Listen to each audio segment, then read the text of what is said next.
Ok, écoute bien. Imagine que ta vie, c'est comme un film. Quand tu le regardes, tu vois les images défiler les unes après les autres, image 1 et puis image 2. C'est ça qu'on appelle le temps linéaire.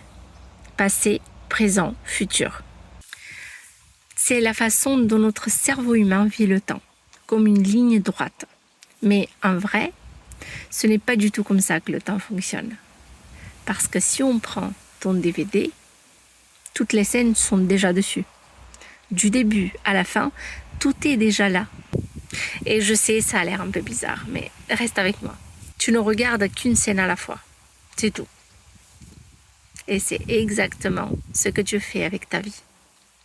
Tu mets ton attention sur un moment précis et c'est ça que tu vis. Et là, bam, on arrive à la physique quantique. Tu vas voir, c'est plus simple que ça en a l'air.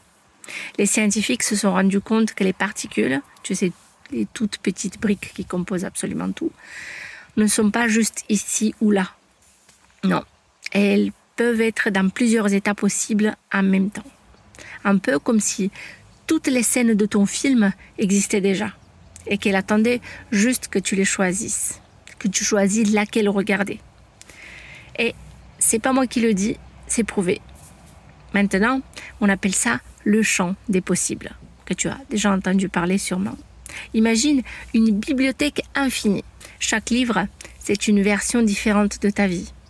Dans un livre, tu vis dans une grande maison au bord de la mer, par exemple. Dans une autre, tu es une star. Dans une autre, tu as peut-être déjà guéri, réussi, accompli tout ce que tu veux. Et oui, tout existe déjà quelque part. Je sais, ça paraît fou, mais c'est vrai. Et toi, tu peux décider dans quel livre tu veux être. Tu t'alignes avec cette version de toi en pensant, ressentant et agissant comme si c'était déjà vrai. Et tôt ou tard, c'est cette réalité-là qui devient ton présent. Et c'est ça, manifester.